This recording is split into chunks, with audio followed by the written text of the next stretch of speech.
Welcome back, possibly, to the BlastoGypsy Video Game Variety Hour. This time, instead of talking kind of about a broad genre, we're going to be talking about Warframe specifically. So we're going to do, well, we're going to do some low-impact Warframe shenanigans. For instance, fishing. Well, Eurus is going to fish. I'm going to mostly not do anything because I haven't played in a while. But yeah, we're just talking about Warframe this time.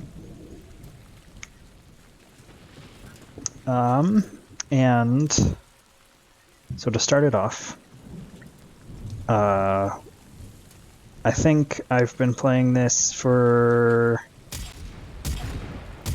off and on, of course, since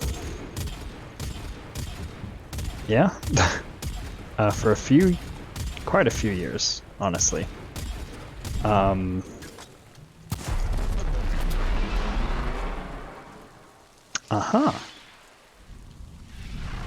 Anyhow, I've been playing this off and on for like 6 years, I think it is.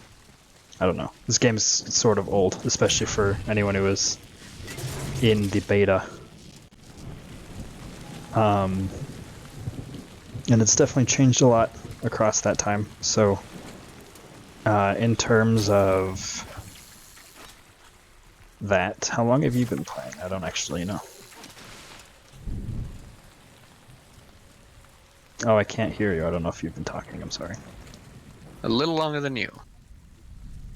Have you? Mm-hmm. Well then. That's cool. I don't think we knew each other then. If we did, it was more acquaintancy than anything. Yeah. Okay, so you're definitely also a veteran. Yeah. So in terms of... Oh, go ahead, sorry. Does it matter that I'm a veteran? I still suck at fishing. I mean, it is one of the more newer... one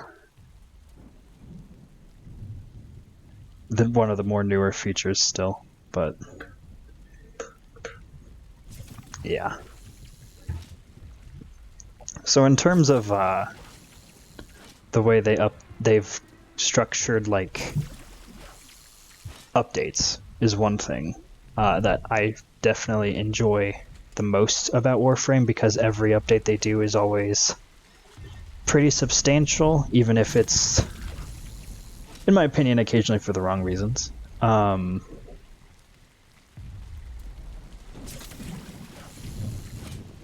There's also like just over the life cycle, probably like how it's evolved has been very interesting to watch. Like there was a time where there weren't ships at one point, wasn't? I mean, there was. You could customize the color of your lyset, but that was it. No, I mean there wasn't even a lyset at one point, right? No, there's always been a lyset. It's been the loading screen. Oh well, yeah. But in terms of the ship being an actual thing, like you equip and having an ability, that's yeah, fairly past couple years, I want to say, maybe 2017. Yeah. So but yeah, it's definitely been a ride.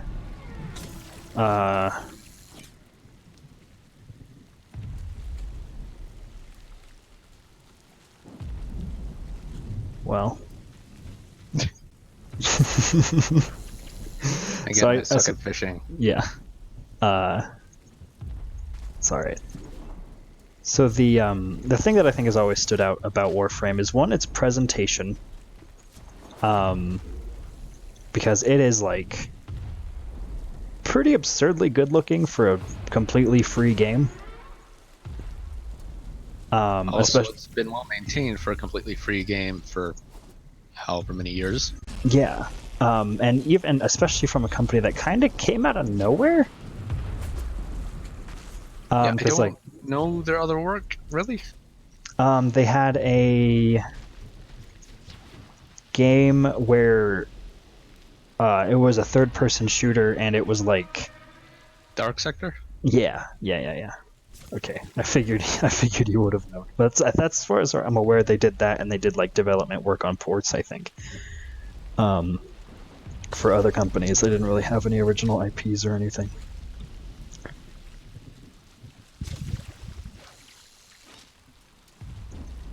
But yeah, it's definitely been, I think, like, for any game that could have been paid that isn't, this is definitely one that, like, this game has always easily been worth several dollars. I would say Like, probably like I would probably have shelled out like $20-$30 for this game. Were that I paid more for less game before, so. Right, yeah. Which does kind of bring me to, I know I've kind of complained about it before, and I've kind of calmed down on this complaint in recent time, but I don't like how this game is monetized. It's fine, like, it works because they've been pretty consumer friendly with it. And see, at this point, anything that isn't EA is forgivable in my book. Right. Surprise mechanic. Yeah. Yeah, like, nothing has been, yeah, especially with the, like, resurgence of randomness, like, the fact that you can pay for a thing and get it is a big win for Warframe. And generally speaking, the idea that all of the most of the paid items, I guess, are things you can build is a good thing. Like, you're never gonna get a advantage, but I feel like, again, it's definitely, like, it's borderline a nitpick more than anything that I kind of wish the monetization was a little bit less, like, gameplay related and more about cosmetics, which it is for the most part, especially these days. Yeah.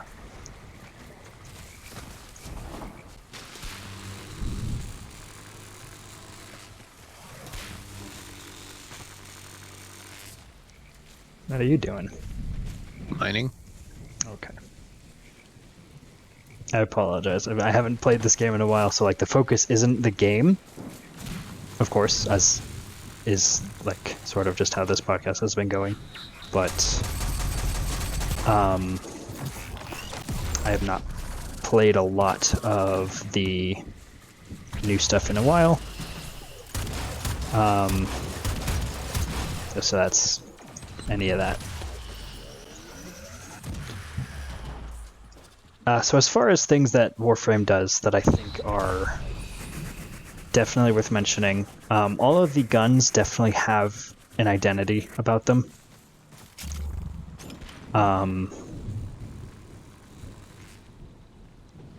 Like, they all feel very, for the most part, I guess, feel very unique. I know there's a couple that kind of blur together for me, but DE's always been very good at Giving them personality. Yeah. And just kind of pulling. It's a little bit why I brought the Dragoon. Kind of just having crazy ideas with things. For instance, a shotgun that's a flat cannon, where when you hold it, it becomes a regular cannon. I mean, you could also talk about the Tsar, which is a literal ship cannon. Yeah. I also brought the Nell, which is my favorite pistol. And I mean, and I could probably go on and on about each individual gun, and, like, the mod system further develops the personality that you can give a gun, and, like, all the, like, the number of stats that are available for modification also work really well to that end. And think it's definitely a really good example to look at if you're interested in a broad variety of memorable things. One, damage types is one thing that like immediately separates a weapon from another one. And also non-exclusivity. Like you can add any damage type to any weapon. I think that's really cool. Physical damage is broken down into multiple types, and that's a really fun idea. I really wanted this to be a really like easygoing gameplay session. I guess that's not really how Warframe works.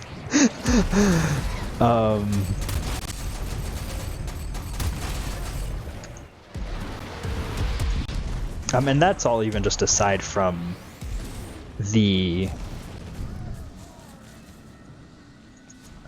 how memorable it is to just kind of use any gun, really, because like out the box they all kind of have a different feel for the most part. Again, they're not all overly unique, because I know there's a few that are just kind of like the token assault rifle or the token mid-range sniper. Any of the token weapons are early game, so people can kind of learn how to use different things. Yeah, and I know there's nothing token about the more late game weapons, except maybe the Latron. Yeah, I was gonna say like the Latron's the only one that I really have any but even then it's still kind of memorable in the fact that it's like useful the whole time, because it's something you can build it pretty early on. Space nukes. And it scales out into I still use it even when I'm doing like the late game stuff. Which, well, I mean, what formerly was the late game stuff, I suppose. I don't know for sure if that's still what constitutes endgame. But yeah, I think the weapons are really cool. Even the melee weapons. The melee system's actually a pretty unique one. Which has definitely not been, which has definitely had growing pains. What are we on, Melee 3.0? Yeah. Yeah. The first, I mean, it was never bad, but when they added stances, it was like, it really kind of shown out, or what am I even? The details that were there, they were like, okay, we can really flesh these out if we do it this way instead. And that showed with stances. And then the control was still a little awkward, which they then further refined down to what it is now. I also, one thing that Warframe does that I think is ignored. Oh goodness, I'm about to sneeze. Or not. Okay, well, if that happens, I warned you. Is a non-focus on PvP.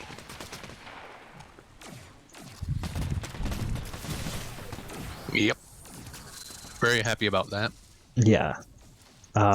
It exists now still, but it's definitely different. And I think that's in part that like kind of lends itself to making it gives them more space to make things more off the wall and memorable. Because if they had to worry about it being balanced all the time, in terms of like the things you look for in competitive balance being like, is it fun to use this weapon, and is it their counterplay to it? Because with most weapons there certainly isn't.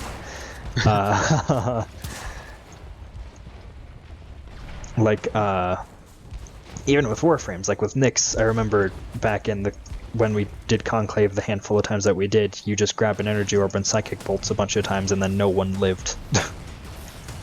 Or if you were Loki, you just grab one energy orb, go invisible, and then one-shot somebody. Yeah.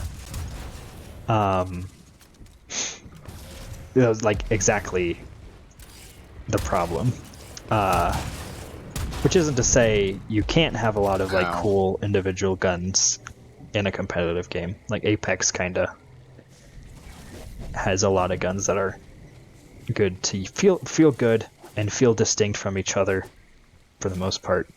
But still feel competitively viable. But Warframe definitely is not like anything else because of how they've structured everything.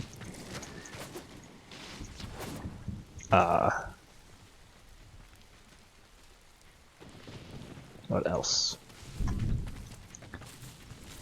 The movement system is great, but I do think that the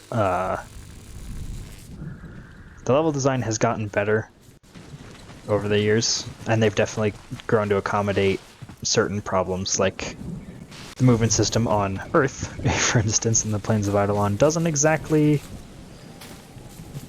do a lot for you, but then they accommodated that with the ability to bring your arc wing and that skateboard looking thing. Z-Drive is what it is called. Perfect. Its official name. Yeah. Well, this is cool and just proved me wrong a little bit. What? I was just saying, like, the movement system doesn't work in the Plains of Eidolon really well. I just walked into this delightful vertical map system. I mean, it's not the fastest way to grid around, but it's honestly still fine. Yeah. Oh yeah, no, it's definitely, it just is, it shines better when you're in like a level set made more for it. You want to do like a survival after this kind of thing? Maybe? Oh, sure. Because that'll give a bit more action at least than me sitting around digging at rocks. Mm-hmm. That's fine. I one day I'll figure out what Grok Drool is for. So I've acquired quite a bit of it.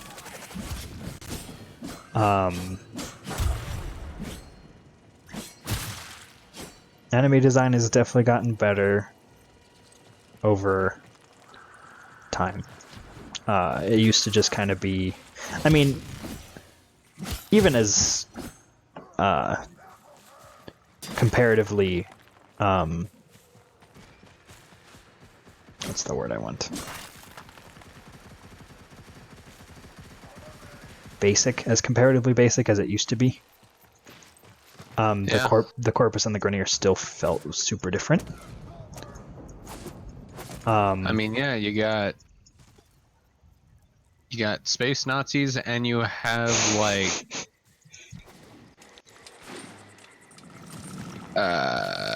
Roman Empire, maybe. Yeah, I suppose. In terms of the greed for the Corpus. Yeah. I'm trying to think of a good comparison for them, but it's kind of hard. It's like a corporation. If a corporation was an entire country. Yeah.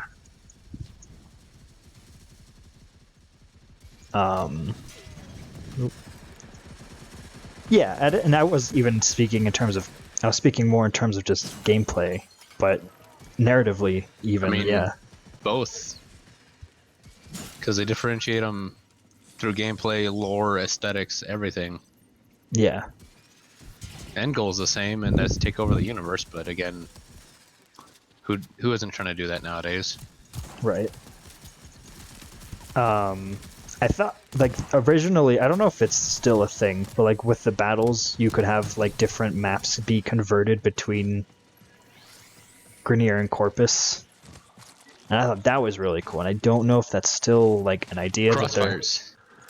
Okay, so that is still around? Yeah. Okay, cool.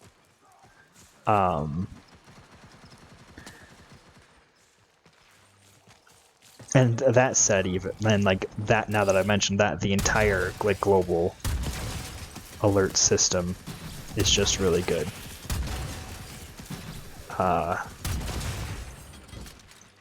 It's always been very dynamic feeling, which is just kind of, you could always kind of see where something was going. Like with the battles, the way they used to be, it was always like at the at some like border, I guess. What were you saying? Sorry. Was I saying something? Oh, I thought you were. Sorry. I have all the resources I need, so I'm good to go. Back to Okay. Cetus. As soon as I figure out how to leave, I will be Okay, I happy to join you. will.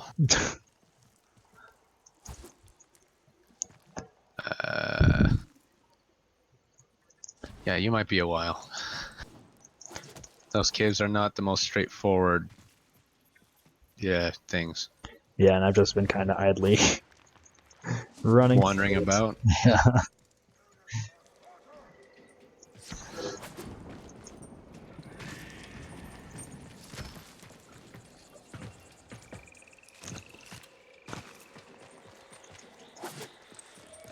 I will say, these underground bits are definitely beautiful, though. Honestly, the game is beautiful, Yeah. especially with plains and Orbelis Mhm. having the big open world areas. They have been given a lot of freedom to go make them really pretty. Yeah. DE's always kind of structured things to be sort of linear. Well, I mean, very linear, I guess, just with the way this game is generated every level. But I think that's good. It's definitely a better way to use a bunch of very carefully designed pre-made maps than... Oh, alright. Guess it had enough of my nonsense. Your Hmm, nonsense was going to take another half an hour, I bet. no doubt. Those caves are not fun to get stuck in. Yeah.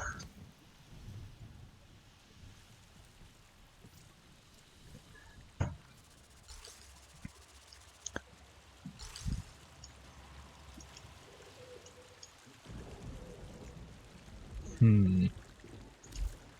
Hmm.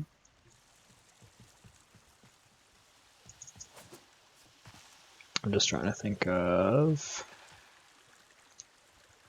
what else to potentially... I think, so there is one thing also that Warframe does, and that is just do things that are pretty cool. You're space ninjas. I mean, Yeah, like no one has, and that's, I think, just honestly, like that whole aesthetic is something that really do deliver on really well. Because I mean, you range from a ninja pirate. to a pirate to a marine to a whole mess of things, honestly. To an angry cat woman as well. Um, Yeah. Also, children's magician. yeah, it's great. Very good fun. And that's, I don't know why more developers don't do that. Just like, here's like, feel cool. We don't care about the game being that hard. It gets difficult in like a very MMORPG-y way, where it's like, oh, the harder enemies just have more health or do more damage. Well, but not entirely, but mostly that. Um, I will give you one word that Hmm. says, wait, no one else does this, or very few people do this much. Hmm. Lazy. I mean, it seems almost harder to. It seems almost like it's harder to do it, to not like deliver on it than it is to deliver on it. But I suppose it might just So, be. EA, Yeah. Ubisoft, Activision, Yeah. like all these AAA developers that have probably the most capable amount of people to put in that effort don't. Yeah. So I feel like at that point it's just being lazy, because if they won't do it, then obviously it means it takes more effort, I suppose that's true. Yeah. or at least they're too greedy I think to that put in might that effort. be. It might be that more than it is lazy. Yeah, 'Cause- lazy is No Man's Sky. yeah. Because like. Or at least it was up until late 2018. Right. It was lazy up until they weren't. um. Probably longer than it should have been, but still. Yeah. Also, if you have a mission in mind, go ahead and invite. I don't know this game that well anymore. I was just looking through the planets. Okay. Um. But yeah, it's definitely. I respect them a lot for putting together the experience that they have, because it's astounding, really, how few developers focus on that sort of thing anymore. I think it might be like. So Warframe kind of sells itself on variety. And variety it does have. In oodles of variety. Yeah, like you can just in like in the Warframes you Weapons. can play, in the Warframe, in the weapons you can use. There is no shortage of just a whole gosh dang mess of things.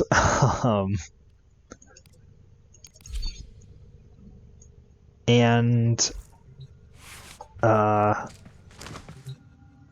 I mean mods are really what bring anything from the beginning, from like start game to end game.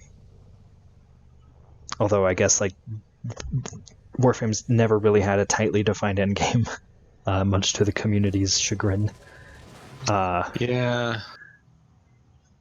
But I think that's okay, because that's not really the point, as is instanced by how like when you started you have limited slots and you don't benefit, like your account benefits from leveling a weapon from level 1 to level 30 or Warframe, because there's leveling systems one time.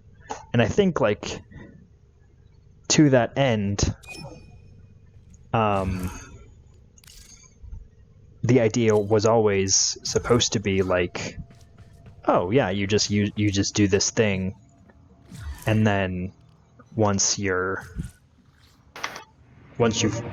leveled it up, you sell it and you start to do something else. Or keep it if you're having fun with it. Right, exactly. Because Lord knows you didn't just sell the Dracoon. Yeah, no, I loved it. I format it 3 times. If anyone who plays the game knows what that means, and you can see it right there, and it's terrible. I do regret it a little bit, but like,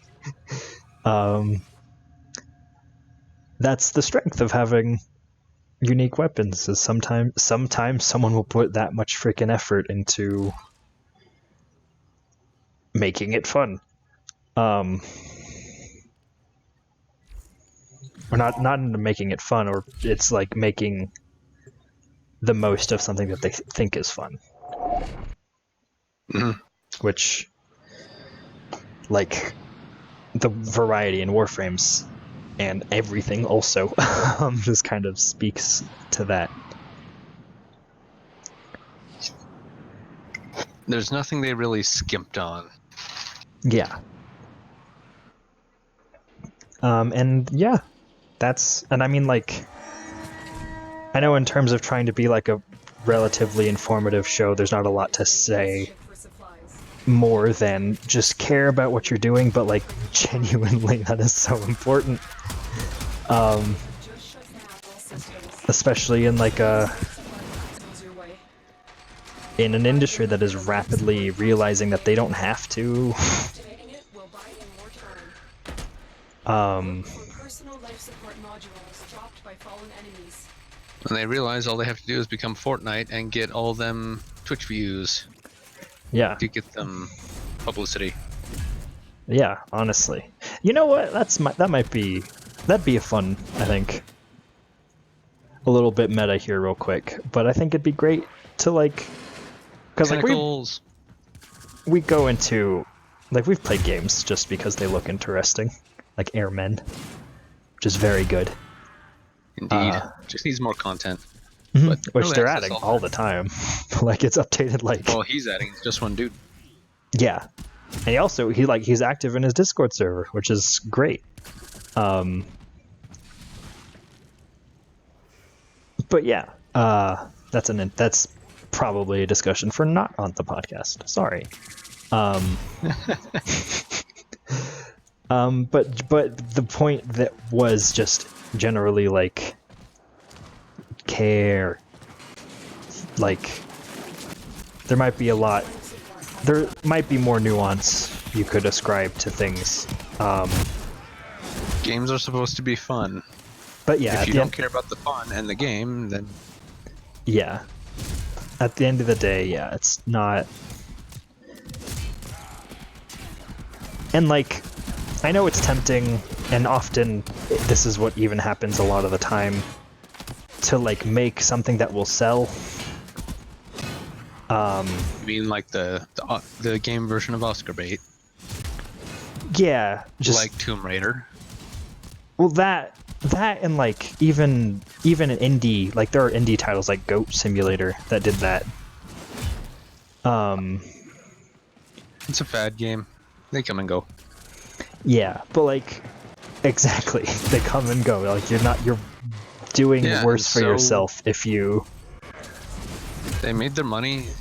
The game still exists. Yeah, but like no one's gonna like. I only remember Goat Simulator because to me it's like, oh yeah, that lifeless husk because that guy wanted to make some money off of some YouTubers. Like, I mean, he made his money. Yeah, certainly. He succeeded. He won't be remembered, but he made his goal. Yeah, which like, sure, go ahead. Actually, don't. I'll say that now. I don't care. Don't do that. Because if you do, hear what's wrong with the game industry. I would prefer having a bunch of goat simulators over EA. Modern EA. I mean... Because it's not harmful to the people just in general.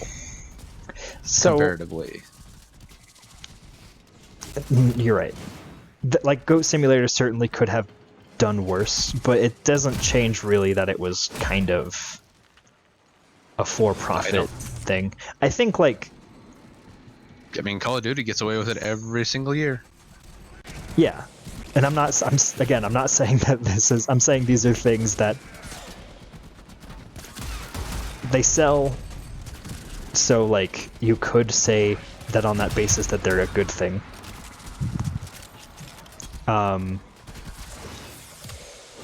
But like, I don't know. Yeah, games should be more than that because they have the propensity to be. Is this gonna become a games are art topic? Yes. All right. Well, okay. They don't have to be. Like games being an art can be as like simple a discussion as what makes a gun feel good in a game. Like, it doesn't have to be heavy rain, blah blah blah. 'cause, like, art house games, like, whatever, I don't care. That's just a different type of bait. Ooh, I'm probably gonna piss off people with this, but Piss them off. Let them be pissed off. It's not gonna. The people you're pissing off are not the kind of people you should care about if they're being pissed off. like, yeah, I mean, because yeah, like walking simulators, they're just that's it. They're just a different bait. Any game where your goal is to specifically just appeal to one type of audience so you can make your money and leave, it's not valuable.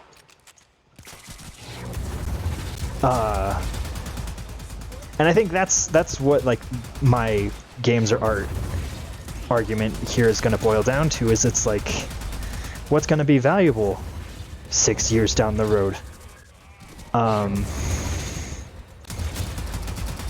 Like, are people going to look back at this and be like, oh yeah, that did this differently, and that's why, like, we should pay attention to it. Like Warframe, I don't know how they did it, but they, like, well, I guess I do, but we'll get into that in a little bit. But like, they have an amazing community, because they built in a lot of tools for that to be a thing. They appeal to a very broad variety because they put effort in to do that. And because of that, like, it doesn't have wide, super good sales and stuff like that. Or like, I guess it does have pretty good, it has had pretty good critical reception.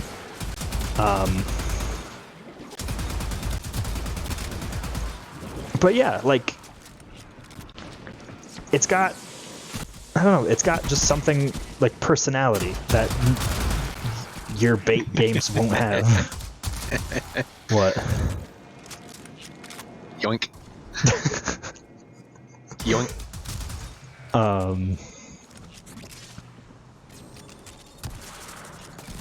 So back to that community thing, and this is a topic I've recently been very opinionated about. Life support on the way. So, games with good communities are games that have appealed to a wide variety of people, pretty much out and out, because the most agreeable opinions and broad stroke arguments are going to be the ones that are the most broad stroke, I guess. And so to broaden the stroke as wide as possible, you got to appeal to the most people as possible. Which doesn't have to be a generic venture, but if you want to look at, like, I don't think it being broad is any sort of good metric for it. Life support Oh, yeah? Because you want to know a really good community that isn't big? Dwarf Fortress. Well, that still has. It has a very tiny selection of people it's appealing to. Well, I think part of it so is the reason that it appeals to a small amount of people is because it's hard to play, but not because it doesn't appeal to a wide audience. it's also a focus on PvE as opposed to PvP is a big thing in my opinion. Not being competitive, yeah. Because what competitive game have you played in recent times that did not have a salty as hell community? Or outright toxic?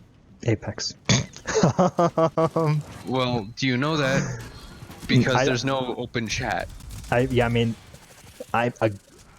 Yeah, you're right. It's probably the least toxic community that I've encountered because they very much do not open up the vitriolic thing that is, like, all chat.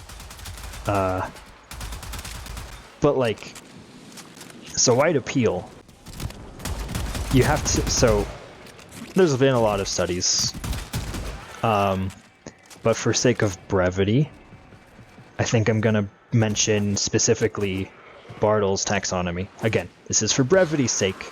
I'm not saying everyone squarely fits into these 4 categories that I'm about to mention, because they don't. and there are a slew of gamer categorization studies and types and whatever. Yoink, yoink. I'm just going to give y'all a starting point. My personal favorite is Kiersey's model, I think it is, which is it sets up 2 axes and has different, or I guess it has like 8 axes, but it's the point is I'm gonna just bring up 4 player types here. And you're gonna have to deal with that. Again, I'm not trying to pigeonhole anyone. Just chill. I don't know. I'm acting like there's a huge audience, but the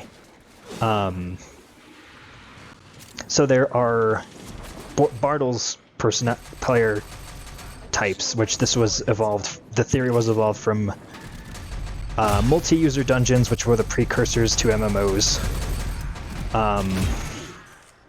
The 4 types are achievers, explorers, socializers, and he said killers. I prefer artisans because killers is a very polarizing term. Very Jin-like of you, I must admit. Yeah. So broad appeal is in any game, not just multiplayer games. Will have something for all those people. Achievers are people who are looking to 100% your game. They want to collect everything, or that's maybe not collect everything, but they definitely want to like win. They want to win your game in as much of a capacity as that is possible. Explorers just want to take in the content you've created. They're gonna be more appreciative of lore, of level design,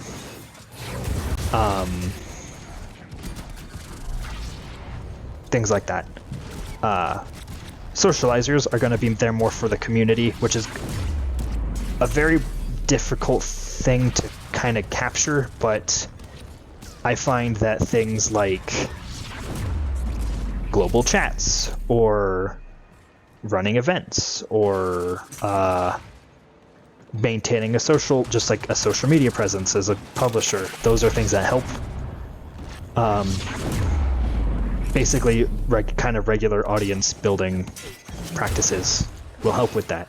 And then artisans are going to be they're going to range from people that would be considered trolls to people that may be considered griefers, or basically anyone who's trying to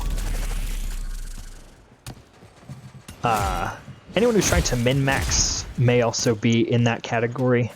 Any people who are going to basically stretch the game to its limits for the sake of what they can do for the least, like the most success they can get for the least effort possible, which is not a bad thing. You gave very poor descriptions of people who want to do that kind of thing. It's trolls and griefers. I mean, again, because it's just one of those, like, it's a thing you have to take into account, and I'm not trying to like, I'm trying to speak more from a like development side of view.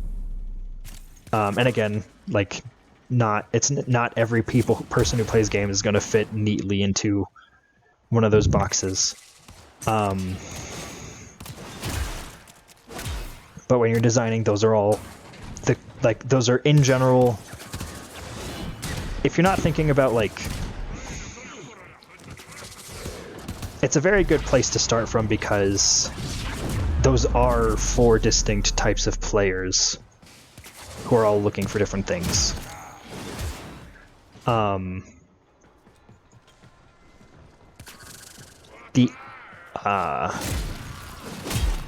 I also, it's hard to, oh no, not MOA. I know it's kind of hard to talk about the artisan type without it sounding bad, but And the fact that you give it a name like Artisan as opposed to just Killer. yeah, Bartle was not so kind. For a good reason. Yeah, because there is that other side of it where like people who min-max are kind of going for a similar thing, but there is a little bit of like the min-maxing also overlaps with other behaviors, and that's why I said not everyone fits neatly into one of those boxes. But the motivations for like seeking out basically killing other players or messing with other players generally that's a more surface level interaction because you're trying to get more fun out of it for less effort. Again, I'm not You whatever. stupid robot bird. Yeah, freaking bird. But the whole point of this was games with broad appeal will appeal to all of those. Achievers can chase mastery in Warframe, which is the account level.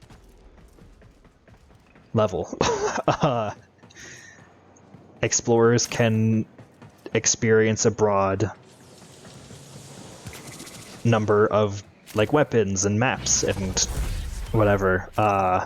Lore. Holy Yeah. crap, is the lore. Yeah, and it's gotten better because for a time it definitely seemed like kind of yada yada-y, but anymore it's definitely very coherent, very deep, very very broad even. There's just a lot. There's a lot to take in. The devs have weekly updates? Bi-weekly? I don't remember. I don't know. They have a Twitch, and it's fun to watch because they feature community work. They interact with the community as much as they like. Probably more than most developers, honestly. Oh, they realize that the community is why their game exists. Yeah. And they do have some competitive things. For folks who are interested in that. And they also have, like... I don't know. There's definitely a lot of... like, some weapons that are just blatantly more powerful if that's what you're interested in.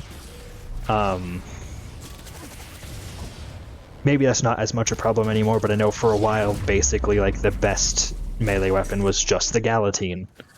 That was a few years ago. Yeah, I know there's been a lot since. Like, I know... in terms of elemental damage, the Yakutog was, like... basically on top for a while. I think the War is just one melee... like, I don't know. But there's definitely melee or weapons that are very starkly overpowered. And they have their place for everyone else. Like, the people who are looking to hunt down all the prime gear, you're gonna need those. And like... but you can also just build those for anything else you happen to be doing. Like if you're doing PvP stuff, those are going to be really good for other reasons. Oh, we got a minute. Oh, okay. And like even like Dwarf Fortress has broad appeal. Does it though? The only play styles I would say it doesn't appeal to are the artisan. In that there's not really any way to min-max. It's all very Oh, you can. Alright, then maybe I'm wrong. doesn't do much for you, but you can do it. Yeah. Cool. Like, you can try to make the most efficient fortress you possibly can. Doesn't matter, they're all going to die in the end. Yeah. Maybe even quicker, because it's more efficient to kill dwarves when they're efficiently running. Hmm. Well, all right then. But they have like the history mode for people who just want like fun things to tell people, or just the sheer fact that there are so many weirdly realistic interactions. There being Mission the complete. draw for Excellent the work. socializers, and then achievers. There's the obvious running a fortress.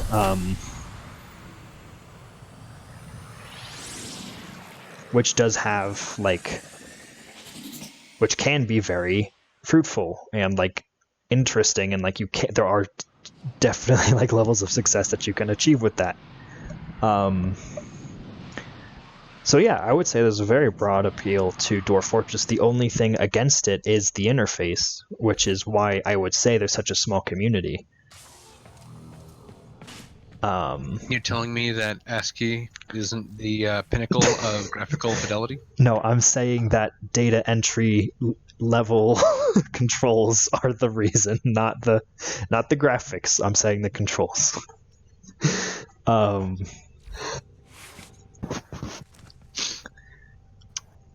Sure.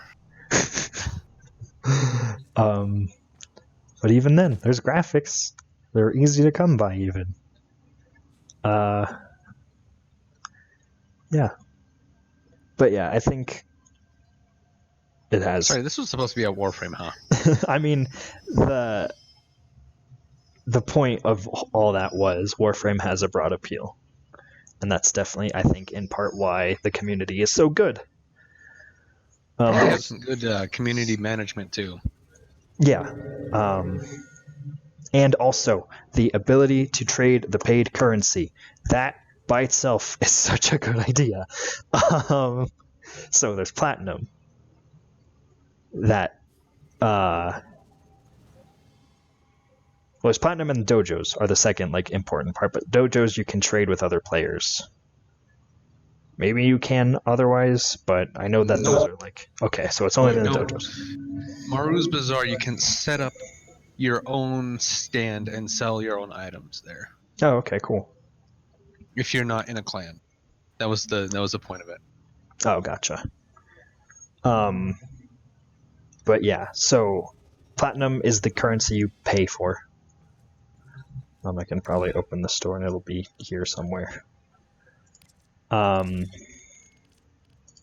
get platinum. But you can give platinum to other players for trading for things, and that made this like everything, like the economy for this game is awesome, and I love it.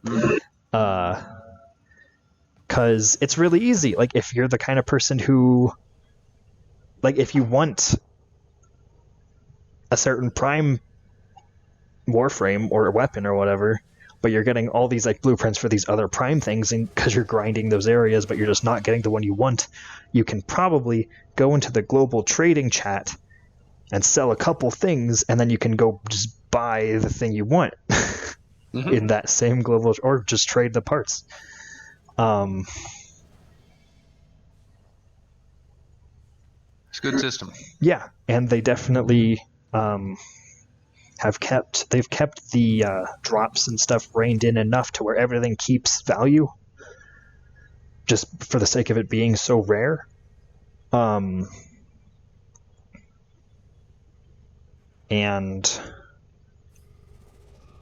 I don't think it's inflated too bad. I suppose I haven't kept too close a look at it, but As far as I know, it hasn't really inflated much at all. I know, like, because the value of platinum has not changed. yeah. So 150 platinum is worth the exact same amount it was 5 years ago. So as long as the cost of platinum doesn't change, the economy for it won't change either. Yeah, that's fair. And then because you can give people paid currency, platinum you can always use in the shop. So I suppose there's always a place to put it. Just a very, I guess, yeah, that's a kind of a thing that I hadn't considered prior. I do respect that, actually. It's a good system. But yeah, that's things like that will definitely contribute to a community being better. More integrated with each other. Yeah, more integrated with each other, and as a result, be a better community. It'll be an easier game to get into because of it. It'll be a fun game to participate in, which is something that so few developers really nail. Cough, Blizzard, cough. Shh. You're right, but I don't like it. I will rail against Blizzard as much as I possibly can, okay? Can't stand. Yeah. As like Minecraft was something that ended up not having a cool community anymore because all of everything they added was really surface level. That's sort of a pun, and I didn't mean it. Because I was going to say up until the recent underwater update. So what update. you're saying is, with the updates nowadays, they really need to diggy a hole for it. Yeah.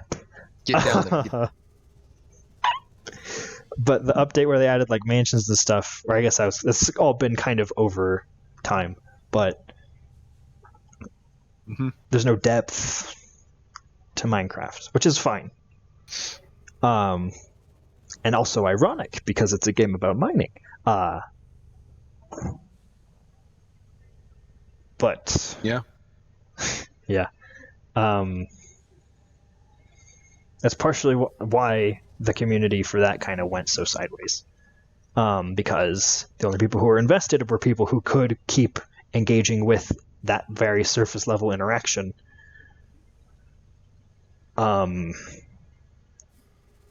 Which are children.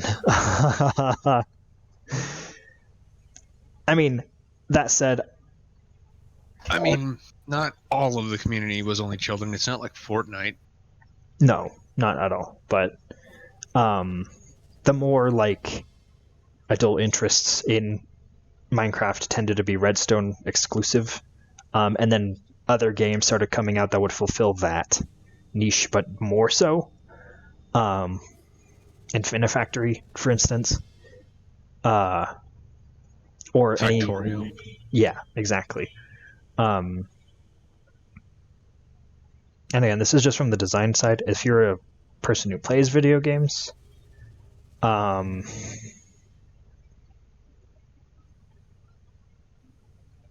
not the intended audience. No. I would say if there is a game you're playing that you don't like the audience of, maybe look at why. Because there is a lot that goes into like community management. It's not easy by any means. But look at that. Do the developers interact with their community? What do the developers focus on? Also, if you want to bring some low-level stuff to this, it is a low-level mission. Yeah, let me put on all the beginner stuff I just recently acquired.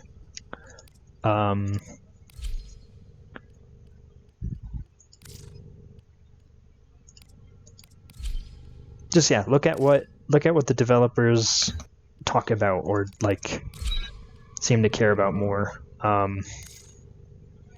Look at who is there. Like, what are the people saying? Are they saying anything? Yeah, just look at that kind of thing. It's all very... There is a lot of like study you can do in terms of this kind of stuff. Also, in terms of what the communities say, is it useful? Yeah. Um, We've had some experiences with the with community being less than agreeable. yeah, which is a Stand by for support. which is a different problem. That's an over focus on one type of player, which is generally where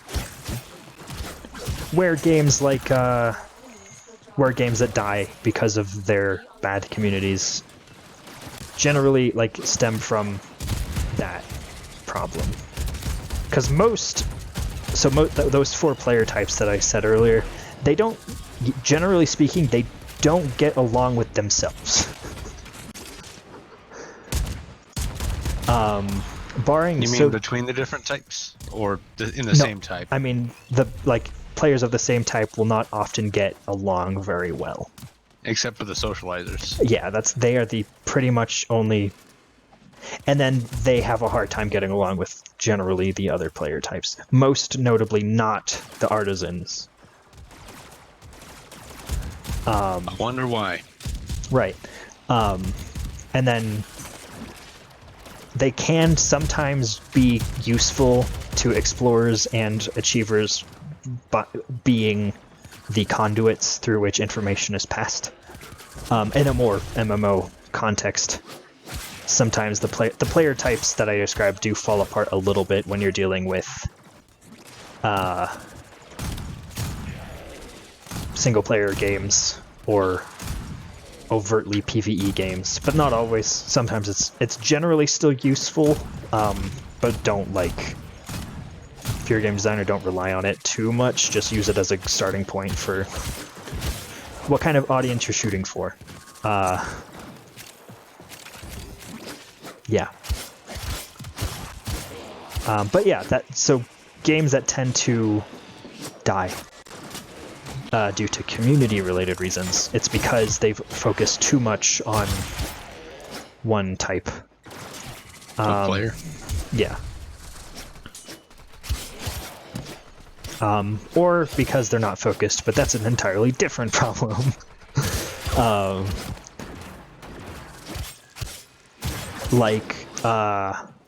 For instance, Fortnite Save the World, specifically, which I hate that I have to specify because that was the original game. And it was fun. It was super fun. There was a lot that was like really cool and downright, even like the way the AI worked was straight up revolutionary, I believe, at the time. With the dynamic flow controlled AI, if it had been done before, they definitely made it dynamic, and that was like an interesting I think undertaking. Left 4 Dead 2. Yeah, all right. Had the director system. Yeah, that's true. It's different, but not it's the same equally thing, yeah, it's equal. Like that was also a pretty revolutionary undertaking at the time. Something about zombie games, I guess. Which Fortnite when you have was. to control hordes of enemies in a functional manner. And like imagine, and Fortnite had to do it. They had to very efficiently path to a single objective through players building things. Like learning the AI was a challenge, and that was the most fun I think I've ever had in a PvE game in a hot minute. Isn't Save the World still alive for the time being? It is, and they're gonna make it free soon, I believe is the plan. Oh, that's nice. Yeah, that'll probably help. Yeah, and they've definitely worked on it since. God, we were in the beta for that years ago. Yeah, that was some time ago. And it's definitely like there used to not be much. They expanded your base systems, which used to not be there. It just used to be the instance, whatever. Yep. I remember that. So the addition of having noted progression was really good. Also, not a common thing you find in games like that is the recipe system they had. Yeah. Like, your loot was the blueprints to weapons and all that. Yeah, and like you had to, like, your inventory of materials persists through instances. So you kind of had this weird like gameplay loop where you'd do a level just to grind, and you'd like do it as sparingly as possible, and then you would like build a better weapon, and then you would be kind of set for a while. It was definitely interesting, and it's just a dang shame that Epic, for presumably financial reasons, jumped on the Battle Royale thing with Fortnite. I do still wish they had just made a different game. But what are you gonna do? Blame them. I mean, I've got a bone to pick with Epic Games in the first place, but... Oh yeah? This discussion. Alright. The anti... consumer policies they've been going with. Oh yeah. Again, I mean... It's very difficult. I mean, that conversation kind of boils down to a lot of business more so than it does game stuff. But I think it is like... It is worth mentioning, I think, that the practices changed significantly once they were majority acquired by a different company.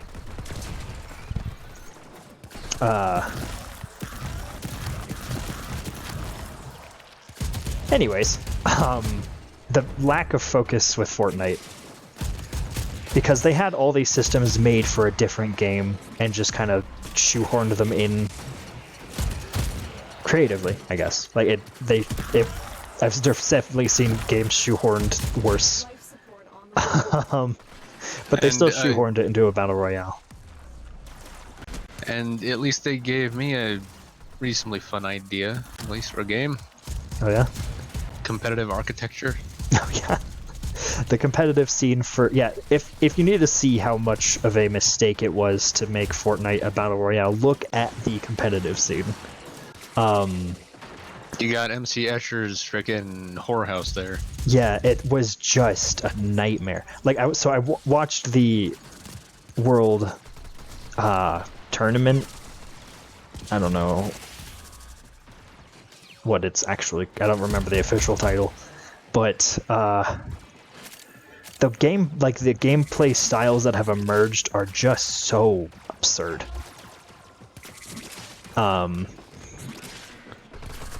Like, how weird... Like, it's not a game about shooting, really, anymore. And that's such a like, what? It's a game built on guns. Why is it not about shooting? It was just because they didn't focus. Well, they did. They focused on the memes. Well, you know. They pulled a goat sim and just focused on the funny memes. Yeah.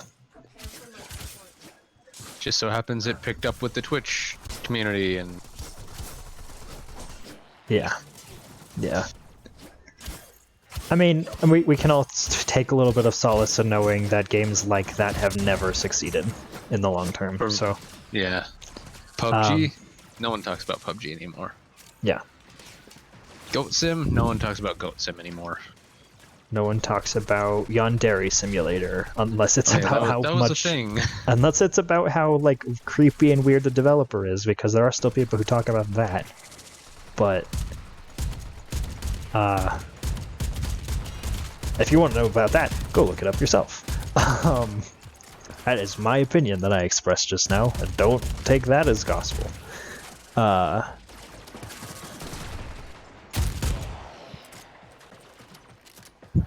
But yeah, games like that, they just don't last. Because, you know, presumably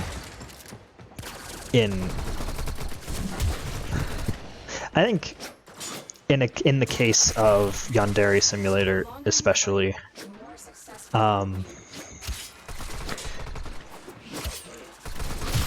the focus probably started to get a little hard for him because you kind of just you stop making a game you want.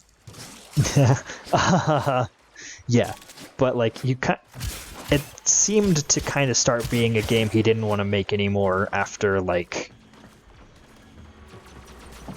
hit like a certain point. I can't like exactly pin it down, I don't think, but like once you hit, if you're making a game you don't care about, but it's popular, which is probably why these games ultimately fail. Or not, I guess not fail, but they fade into obscurity. But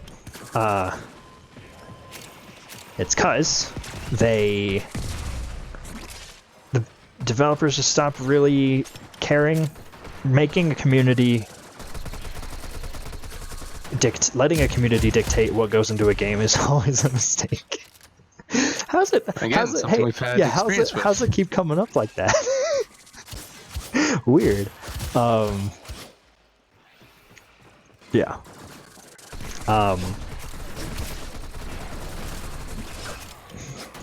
Focus on making a game you care about. And don't let the community decide how it's made. Yeah.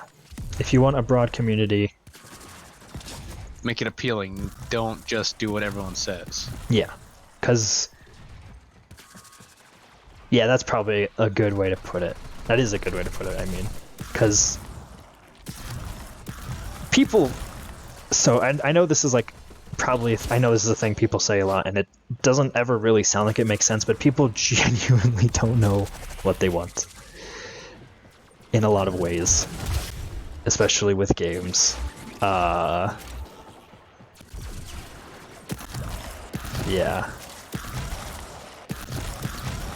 I'm like afraid to talk about this because I know because I know people from Flare Wars are probably listening. Let them listen and let them either be mad or not. I mean, yeah, I guess so. We're no longer part of Flare Wars. Let them suffer. Yeah. Not the people watching the dumb people who don't want Flare Wars to change. Yeah. I guess we're talking about how like community stuff. We can probably talk about it.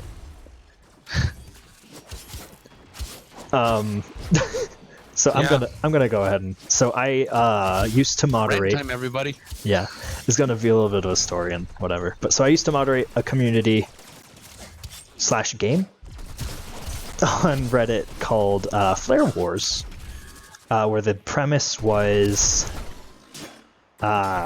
you got randomly assigned to one of 6 teams, and you tirelessly fought to defend your team for no reason particularly. It's your team, and therefore everyone else is bad guy. Yeah, it was honestly that idea was so like goofy and weird to me that I loved it. I joined. I kind of fell in love with it a little bit.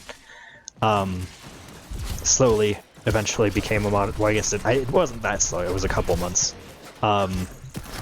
Just because of some things. I don't know. The community had grown significantly and they wanted mods, and I just cared enough about it, I guess, at the time. For whatever reason. I don't particularly know. But,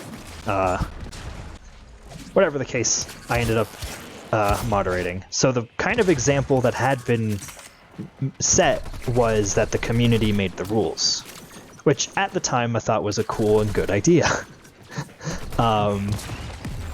Because the whole like central gameplay concept of Flare Wars was raiding, and as far as Reddit goes, that's pretty much just posting in large quantities very quickly.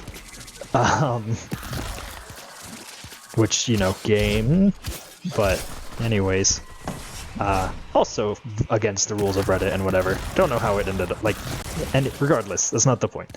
But so a community member had basically made the central gameplay premise of Flare Wars raiding. It didn't start that way, it was just kind of everyone posting about why their color... Oh, also all the flares or teams were all color-based. Red, orange, yellow, green, blue, purple. So just so that isn't confusing. But the point was, everyone was just sort of arguing about why their team was better. Initially, then raiding came into play. And so that was what Flare Wars became. And then that started to be really annoying because there were no conditions for victory initially. At least not when I had like started moderating. Because up until that point, raids were just sort of like a very consistent thing that would happen was like you would raid, you would say you won, they would then clean up their subreddit and be like, well, we cleaned up, so you didn't win though. Like it wasn't that, or like they were like, you didn't win that well, and stuff like that. It was annoying. So the first change that I sought out making was adding victory conditions, which was opposed at first. Because people were like, no, adding structure and rules makes it not fun. And there was debates and whatever because the community was involved in the rule-making process and the design parts of the game. So it ended up being, there was just a lot of debates and it went on and on. And ultimately, Job well executed. win conditions were added. And immediately there was like, because before like raids would happen and then everyone would fight about it afterwards. Very shortly following the additions of win conditions, the first raid that someone won, they're like, haha, we won, and there was no more talk about it.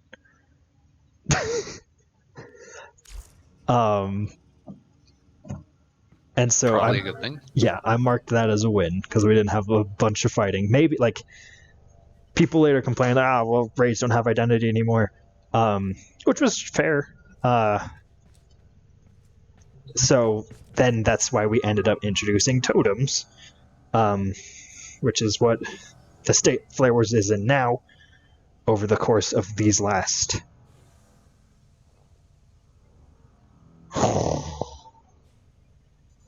8 months. They've added 2 rules, made 2 changes. Well, one change that got undone as well, but totems are what like the central like overarching mechanic. Like every month there's a season, and then the totems get reset, and all that. But every time someone introduces a rule change, it goes to the community to talk about and debate. And it's just in a state where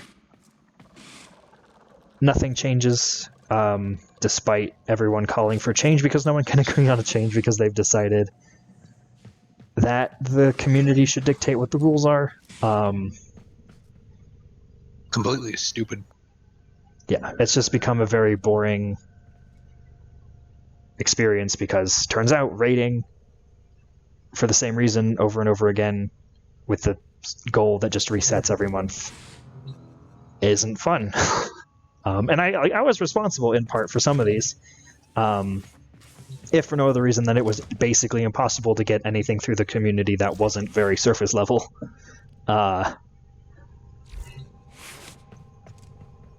So I am bashing myself a little bit here, but yeah, don't let your community dictate your rules, because if I'm not saying I would have necessarily made a better game out of Flare Wars, but I can almost certainly say that if there was a team dedicated to a focus and goals for the community, that it would have ended up being better overall. But it's still out there. I just wouldn't recommend it anymore. No kidding. Yeah. So, yeah. I'm glad Warframe kind of brought in the community talk, because that's definitely something I've been interested in talking about, but I didn't have a good way to talk about it. But yeah.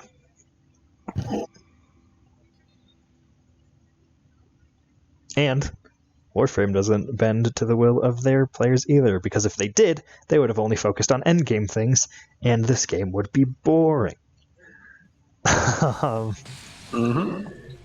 Presumably up until whatever theoretical endgame thing happened. But they always add content where it's not endgame, you do kind of have to have played a little bit to get into it, but it's certainly not like a... oh, you have to have super maximum level stuff. But yeah, they always add... there are weapons and frames for every single part of the game. Yeah, and it's all pretty accessible. Mastery locking is the only thing that kind of hard locks where you're at, but I don't remember it taking very long at all to hit Mastery rank 10. I just haven't played a lot. I'd had a Mastery level 11 unlocked thing earlier pop up, but it's just, there's not a lot that's locked behind that as well. I think like Mastery rank 4 is like where the most unlocks happen, and then everything else is like 2 or 3 weapons every so often. But whenever they add content, it's usually not locked behind that stuff. Yeah. And it's just because they're doing what they want to do. Which is generally pretty good. Sometimes it's not.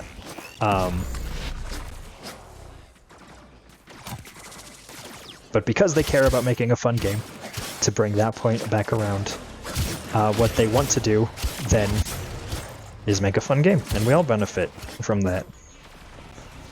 So there's that. Unless you're someone who inherently doesn't like third-person shooters. Yeah, which is totally fair. Or if you don't like the limitations that they put on you, because I know this game does get a lot easier to play once you buy a few Warframe slots. Or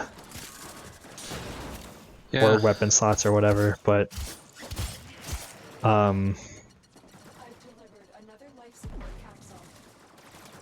think that's in an otherwise free game where the entire game is open to you. You just have to keep the number of Warframes you have down to 2. I think it's a pretty reasonable limitation, where the alternative would have been to have paid money for the entire game.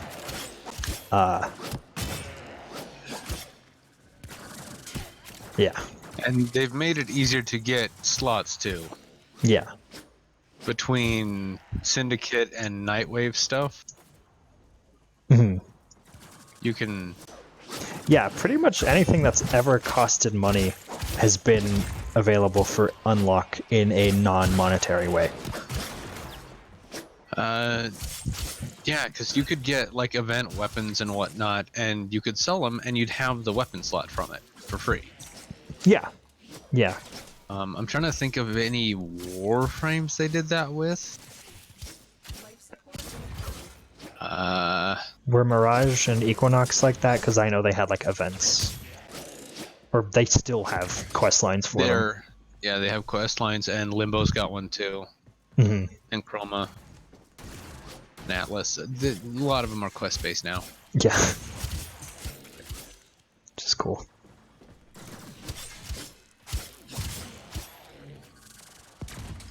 I don't know if they come with their own slots or not.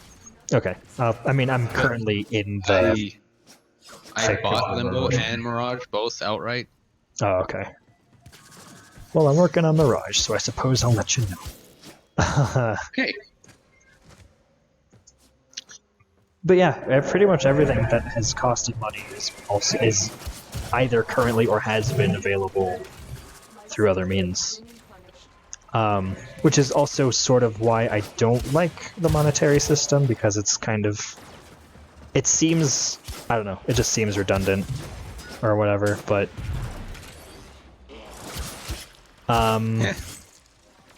It's one of those, like... if someone doesn't have hours upon hours to grind... Yeah, exactly, and that's kind of... And hey, maybe that's another reason why, like... like... Weird that a game would accommodate a working adult, right? Just as an additional, like, if you're a kid in school and you have a bunch of time you can, like, dedicate in the summer, you can just get a whole bunch of cool stuff out of this game. Or if you're an adult who has a job and you're like, I can play for a couple hours a night, I don't really want to, like, have to take the cumulative, like, 3 days it takes to build a Warframe, between gameplay and waiting. You can just buy it. I don't remember the exchange rate ever being like that hostile. No, not really. And they, with the daily rewards, they give you plat sales rather frequently. Yeah, and and these days, if you have Discord Nitro or Twitch Prime, like every other game is doing these days, you get free stuff from that too. So like, yeah.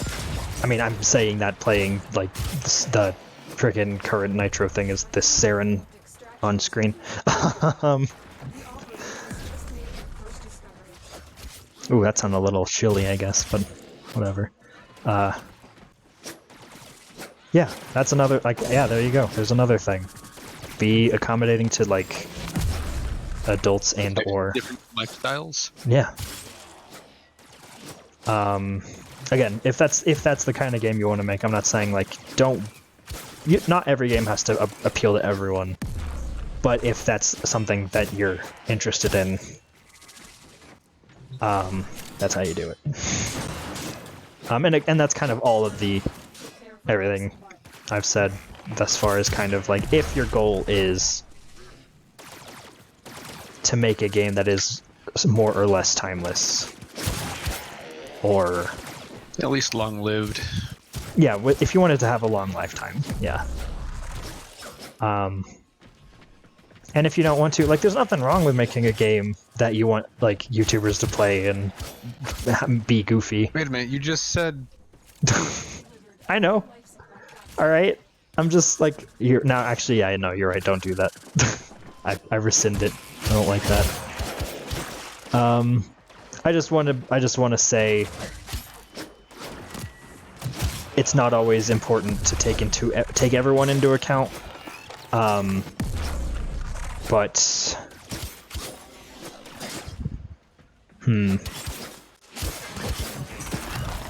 we have 4 shockwave moas just running around. Yeah. How do I want to put this?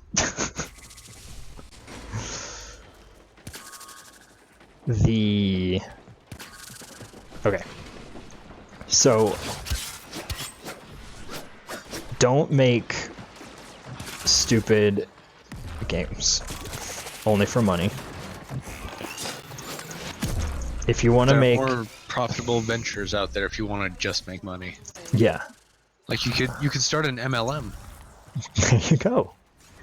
Go make some cheap jewelry out of plastic and go to a, I don't know, go find like 3 lonely single women and there you go. Find all the single ladies. Phew. Yeah.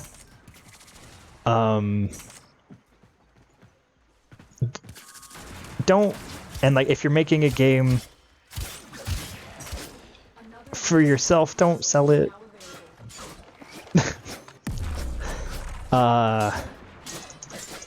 Or if you're gonna sell it, like, okay, so let me rephrase that a little bit. If you're making a game for the sake of making a game, don't sell it unless you've put the effort in to make it good.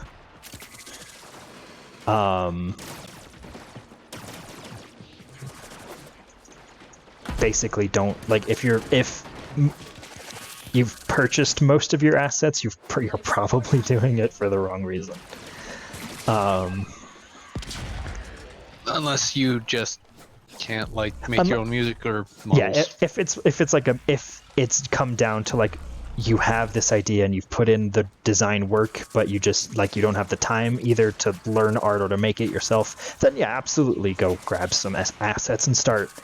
But like still put the effort in Get ready for attack. to integrate it all. All these shockwave modes are giving the world a seizure. I believe it.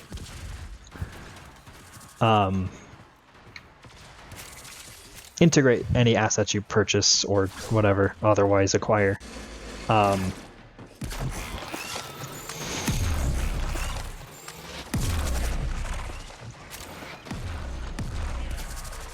then Additional life support has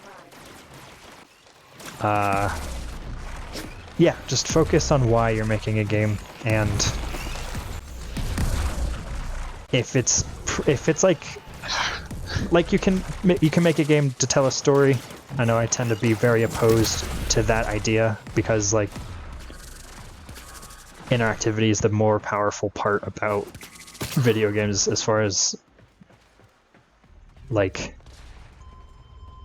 I want to say as far as I'm concerned, but I also want to say as far as like literally games are.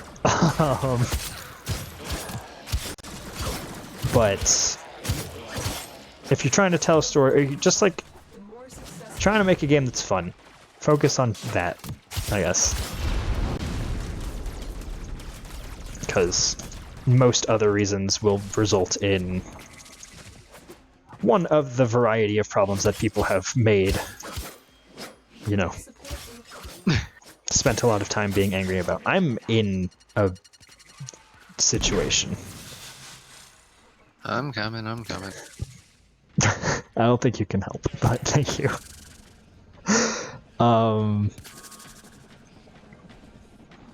And also make sure your map collision works pretty good. Otherwise, this happens Go to the away, poor seizure guy squad. who's just trying to use your game as background music, or not even music, just background for his podcast, and he'll get stuck inside a wall for no reason. Unfortunate. It's okay. But yeah, I know we kind of lost the plot about it being explicitly about Warframe, but we sort of... It's never been the point, was to look at individual games. Like, we know what Warframe... Like, we focused on what Warframe did. Pretty good, for the most part. Everything? Other than map collision.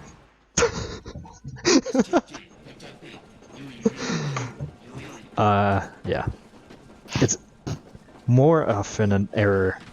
I've definitely experienced this issue quite a number of times, but Out of all the things to have, oh lord, out of all the things to have issues with, that's probably not a bad one. yeah, it's fixable at least. Oh, you extracted. Life support incoming. Alright, I guess I'm just aborting the mission. Wait, what? Only you extracted. So that's I cool. thought it would pull you out. I thought it would too. Sorry. Huh. Okay then. But yeah, I know like the closing notes sort of would be very broad because we sort of went over a bunch of things, but play Warframe.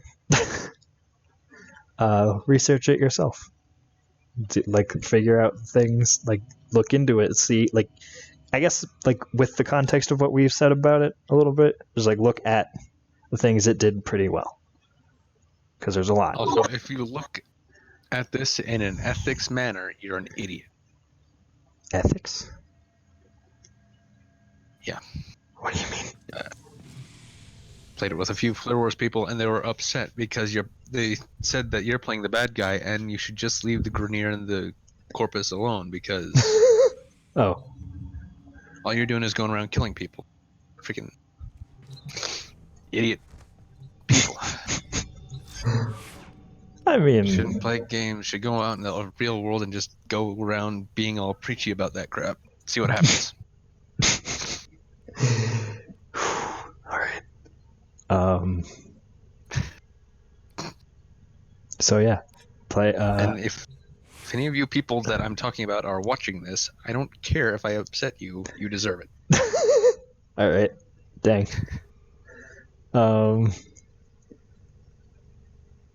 Good. Also, just real quick, because my ship is very customized, because I realized there were a lot more customizations. Customization in this game is great. Anyways, so yeah, there's another thing that helps contribute to community maintenance. Letting them do things. Weird. But I think that about wraps us up. Mm-hmm. Cool. So tune in next week around the same time. I don't know. I don't think we've been very consistent, other than it's Sunday nights for America. Thanks for tuning in, anyone who's tuned in, and we'll catch y'all On the flip side. Sorry.